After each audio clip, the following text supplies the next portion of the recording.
வலிக்கும் சித்திரை திருவிழாவிலே இன்று தேரோட்டம். காலையில் 5:30 மணிக்கெல்லாம் சுவாமியும் அம்பாளும் அம்மன் சன்னதி வழியாக சிறிய பல்லக்கில் தேர்முட்டிக்கு வந்துடுவாங்க. மதுரையில் தேர் நிறுத்துகிற இடத்த தேர்முட்டின்னு சொல்லுவோம். சுவாமியையும் அம்பாளையும் அதில் எழுந்தருளை பண்ணி மக்கள் வடம் பிடிச்சு இழுப்பாங்க. சோம சுந்தரம், மீனாட்சி சுந்தரம், கடம்பவன சுந்தரம், ஆலால சுந்தரம், ஹரஹர சுந்தரம்னு தேர்லேருந்து சொல்வார். எல்லாரும் அதை வடம் பிடிச்சு இழுப்பாங்க. இந்த மதுரையினுடைய தேர் இந்தியாவின் புகழ்பெற்ற தேர்களில் ஒன்று.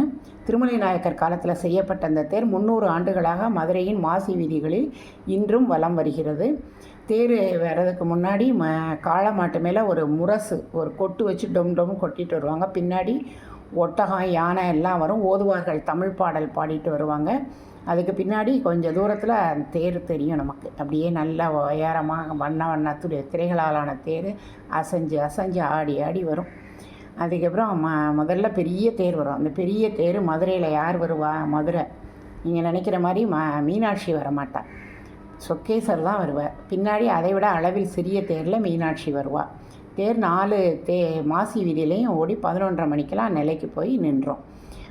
அந்த காலத்திலேயே தேரோடும் எங்கள் சீரான மதுரையிலே ஊரார்கள் கொண்டாடும் ஒய்யில் ஆட்டம்னு பிரமாதமாக பாடிட்டு ஆடுவாங்க. இன்றைக்கி மதுரை குலுங்க நீ நையாண்டி பாட்டு பாடு, புழுதி பறக்க நீ போடாத ஆட்டம் போடு, இந்த மணக்கிற மல்லிகைப்பூ நம்ம மனசை எடுத்து சொல்லும், வந்து நின்று ரசிக்கிற ஊர் சனம் அந்த தேரை இழுத்து செல்லணும் இந்த பாட்டு போடுவாங்க. பசங்கள்லாம் செம்மையாக ஒரு ஆட்டம் போடுவாங்க. அதாவது இப்போலாம் சொல்கிறாங்க இல்லையா, வைபு ஹேப்பனிங்னு, அதெல்லாம் எல்லா ஊர் தேர் திருவிழாலையும் இருக்கும். அதுக்கப்புறம் இன்றைக்கி மாலையில் தேர் தடம் பார்க்க சுவாமியும் அம்பாளும் வருவாங்க. அதோடு இன்றைக்கி மதுரையில் சித்திரை திருவிழா, மீனாட்சியோட திருவிழா முடிஞ்சிடும். நாளைக்கு ஆட்டபாட்டமாக அழகர் திருவிழா ஆரம்பிக்கும்.